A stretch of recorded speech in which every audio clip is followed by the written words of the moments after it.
Վերջին 50 տարում Թուրքիան նման առատ ջուն չի տեսել։ ԱՄՆ-ում այս ձմռանը 8-րդ անգամ դիտվել են ծայրահեղ ցուրտ ջերմաստիճաններ։ Մինչ Ռուսաստանում, հյուսիսային սառուցյալ շրջանի հյուսիսում դրական ջերմաստիճան է գրանցվել, հարավում, Սոչիում ջունը ծածկել է արմավենիներն ու լողափերը։ Հայաստանում եղանակային վատ պայմանների պատճառով մեկ օրում տեղի է ունեցել ավելի քան 1000 ճանապարհատրանսպորտային պատահար։ Այս եւ այլ կլիմայական անոմալիաների մասին, որոնք տեղի են ունեցել փետրվարի 19-ից մինչև փետրվարի 25-ը դուք կիմանաք մեր ակնարկից։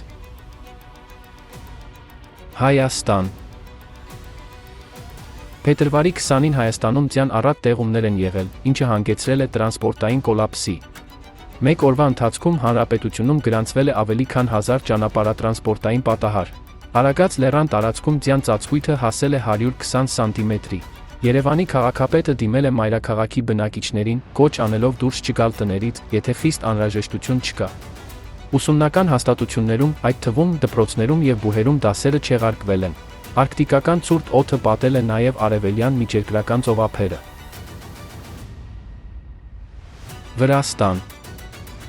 Նման անբարենպաստ եղանակային պայմաններ են նկատվել նաև հարևան Վրաստանում։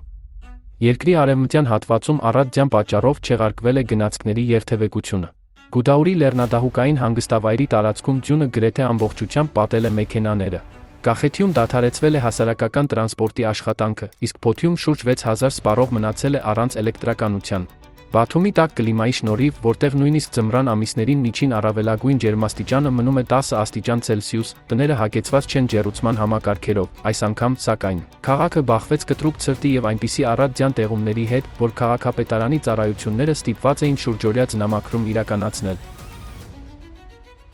Ռուսաստան։ Ռուսաստանում ջերմաստիճանային անոմալիաները շարունակում են զարմացնել մասնագետներին։ Կոլսկի թերակղզում, հյուսիսային սառուցյալ շրջանից հյուսիս, որոշ շրջաններում ջերմաստիճանը ցերեկը բարձրացել է մինչև 5 աստիճան Ցելսիուս, եւ նույնիսկ գիշերը սառնամանիքներ չեն եղել։ Այս ձմեռը Մուրմանսկում եղել է ոչ միայն անսովոր տաք, այլև ռեկորդային, ձյան տեղումների առումով։ Տեղումների քանակը հասել է իր ամենաբարձր մակարդակին վերջին 90 տարիների ընթացքում։ Փետրվարի 24-ին ջերմաստիճանի կտրուկ տատանումներ են նկատվել Ուրալի մարզում։ Սվերդլովսկի շրջանի Իվդել քաղաքում գրանցվել են ջերմաստիճանի ամենազգալի տատանումները 28.4 աստիճան ըստ Ցելսիուսի ընդամենը 12 ժամվա ընթացքում։ Սա լուրջ մարտահրավեր է դարձել տեղի բնակիչների համար։ Գիշերը քաղաքում ջերմաստիճանը եղել է -26 աստիճան Ցելսիուս, մինչդեռ ցերեկը բարձրացել է մինչև 2.4 աստիճան Ցելսիուս։ Առատ ձյան տեղումներով ուղեկցվող անոմալ ցուրտ եղանակը հաստատվել է երկրի հարավում։ Փետրվարի վերջը Կաբարդինա-Բալկարիայում դարձել է ամենացուրտը այս տարածաշրջանում կատարված դիտարկումների պատմության մեջ, լեռնային շրջաններում ջերմաստիճանը իջել է մինչև -30 աստիճան Ցելսիուս։ Ստավրոպոլի երկրամասի Միներալնիե Վոդիում փետրվարի 21-ին ջերմաստիճանը գիշերը եղել է -12 աստիճան Ցելսիուս, սակայն հաջորդ գիշեր ջերմաստիճանը նվազել է մինչև -25 աստիճան։ Կրասնոդարում, Նովորոսիսկում եւ Կուբանի այլ քաղաքներում ու շրջաններում ջրավազանները սառել են եւ առաջացել են սառցաբեկորներ։ Որոշ շրջաններում ծովի սառույցը դուրս է մղվել փողոցներ։ Ուժեղ քամու եւ ցածր ջերմաստիճանի պատճառով Ազովի ափը պատվել է սառույցի հաստ շերտով։ Կուբանի լեռնային հանգստավայրերի օդերևութաբանական կայանները ռեկորդային տեղումներ են գրանցել։ Սոչիում ջուն է տեղացել ոչ միայն լեռնային շրջաններում, որտեղ ձնակույտերը հասել են 3 մետրի, այլև ափամերձ հատվածում։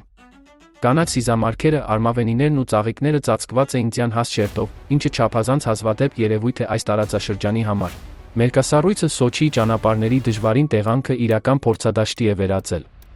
Ավտոբուսները չէին գնում, այլ սահում էին, իսկ որոշ շրջաններ կարելի էր հասնել միայն ոտքով։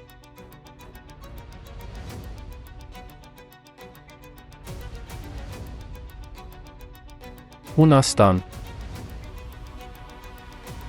Հունաստանի հյուսիսային շրջաններում ջերմաստիճանը իջել է Ցելսիուսի -10 աստիճանից։ Սառնամանիքն ամբողջությամբ սառեցրել է Ֆլորինայի մոտ գտնվող Պոլիպոտամոս ջրվեժը, ինչը զարմացրել է անգամ ցրտին սովոր տեղաբնակներին։ Հռոդոսում ցրտի պատճառով ծաղիկները պատվել են սառույցով։ Փոթորիկը ուղեկցվել է առատ ձյան տեղումներով, որոնք նույնիսկ հասել են Ատտիկա։ Էվիա կղզում ջունը ծածկել է լեռնային գյուղերը, եւ տեղական իշխանությունները ստիպված են եղել հատուկ տեխնիկա օգտագործել ճանապարհները մաքրելու համար։ Թուրքիա։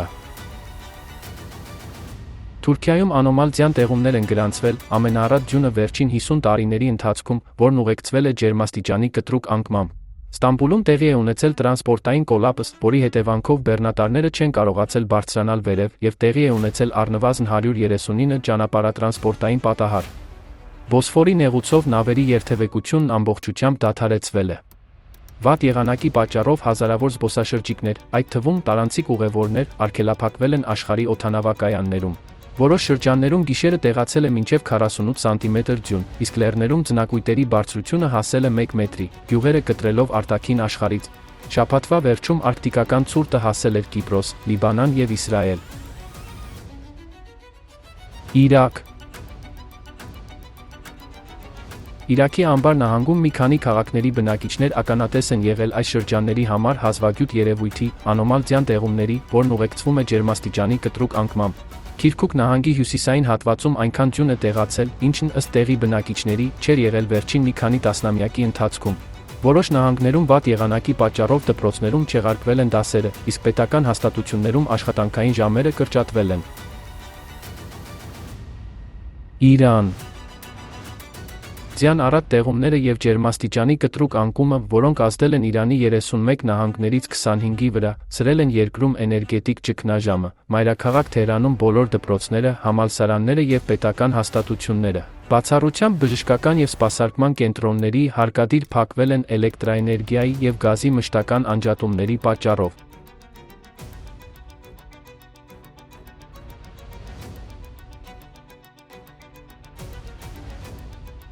ԱՄՆ Ձմեռային հզոր փոթորիկը այս ձմռանը 8-րդ անգամ հարվածեց Միացյալ Նահանգներին, ինչը կաթվածահար արեց կյանքը տասնյակ նահանգներում։ Ձյան տեղումները քաոս են առաջացրել ճանապարհներին եւ օդանավակայաններում։ Շուրջ 4000 չվերթ է չեղարկվել ամբողջ երկրում։ Փետրվարի 19-ին Վիրջինիա նահանգի Վիրջինիա Բիչում մոտ 32 սանտիմետր ձյուն է տեղացել։ Նյու Յորքի Օսվեգո շրջանում, որտեղ շաբաթվա ընթացքում որոշ շրջաններում ավելի քան 180 սանտիմետր ձյուն է տեղացել, 26 շենքերի տանիքները փլվել են ձնակույտերի ծանրությունից։ Արկտիկական ցրտերն ու ձյան տեղումները պատճառ են դարձել ավելի քան 1500 պատահարների եւ 4 մարդու մահվան պատճառ։ Իշխանությունները մարդկանց կոչ են արել մնալ տանը, քանի որ ծայրահեղ ցուրտ է տեղացել երկրի մեծ մասում։ Փետրվարի 19-ին հարավային Դակոտայում գրանցվել է պատմական նոր նվազագույնը, գրեթե -39 աստիճան Ցելսիուս, մինչդեռ հյուսիսային Դակոտայում ջերմաստիճանը իջել է մինչև -42 աստիճան։ Միչիգան նահանգի Դեթրոյթ քաղաքում մեքենաները սառցակալել են ջրատարի մեջ, զանգվածային ճեղքումից հետո։ Չինաստան Փետրվարի 20-ին Չինաստանի Յուննան նահանգի Մեյլի Սյուեշան լեռան վրա տեղի է ունեցել հզոր ձնահյուս, որը առաջացել է երկարատև ձյան պատճառով։ Ձնահյուսի ճանապարհին հայտնված զբոսաշրջիկները կարողացել են պատսպարվել փայտե կառույցներում։ Բարեբախտաբար, չկան տուժածներ եւ վնասներ։ Միջադեպի հետ մեկտեղ լրահոսում մի կարևոր հիշեցում է տարածվել։ Մի մատնվեք խուճապի եւ մի կանգնեք դիտարկման համար։ Թեև սա ակնհայտ է թվում, սակայն բնական աղետների ժամանակ մարդկանց պահվածքը բազմաթիվ հարցեր է առաջացնում։ Ինչու են մարդիկ վտանգում իրենց կյանքը, իսկ երբեմն էլ իրենց երեխաների կյանքը լավայի մոտ գտնվող գեղեցիկ կադրի կամ սուր զգացողությունների համար, ուր է անհետանում ինքնապահպանման բնազդը նրանց մոտ, ովքեր փախնելու փոխարեն ձնահյուս կամ սողանք են նկարում։ Ինչու են մարդիկ երկրաշարժի ժամանակ փրկում ինչ-որ իրեր, բայց ոչ իրենց, նույնիսկ այն իրավիճակներում, երբ ակնհայտ սպառնալիք չկա, օրինակ ձյան առատ տեղումների դեպքում, երբ ավելի լավ է տանը մնալ, ինչ-որ մեկը որոշում է շտապ հացաբուլկեղեն գնել։ Իսկ հետո նրան ստիպված են լինում տարանել ձյան գերությունից, եթե հասցնեն։ Դիտարկելով այն, ինչ տեղի է ունենում մոլորակի վրա, մենք կրկին ու կրկին զարմանում ենք, թե ինչու են մարդիկ դադարել ընկալել կյանքը որպես ամենաբարձր եւ անփոխարինելի արժեք, իսկապես մեր հասարակության հիմնական ճգնաժամը, բացի կլիմայական, տնտեսական եւ մնացած բոլորից, կյանքի արժեքի ճգնաժամն է։ Հիշեք մահվան շեմին գտնվողների խոսքերը։ Կարևորն այն է, որ ես ողջ եմ եւ իմ սիրելիները ինձ հետ են։ Երբ մենք հասկանում ենք, թե որքան թանկ է մեր կյանքը, մենք սկսում ենք գնահատել նաեւ ուրիշների կյանքը։ Կլիման մեզ հնարավորություն է տալիս վերջապես հասկանալու, թե ինչն է իսկապես կարևոր։ Աշխարհը փոխվում է արագ տեմպերով։ Այժմ մենք կանգնած ենք մարտահրավերի առաջ, որը ոչ միայն ազդում է մեր ապագայի, այլև մարդկության գոյության վրա։ Այո, այս մարտահրավերում շատ անհայտներ կան, բայց դա լուծելի է։ Կյանքի համար արժե պայքարել։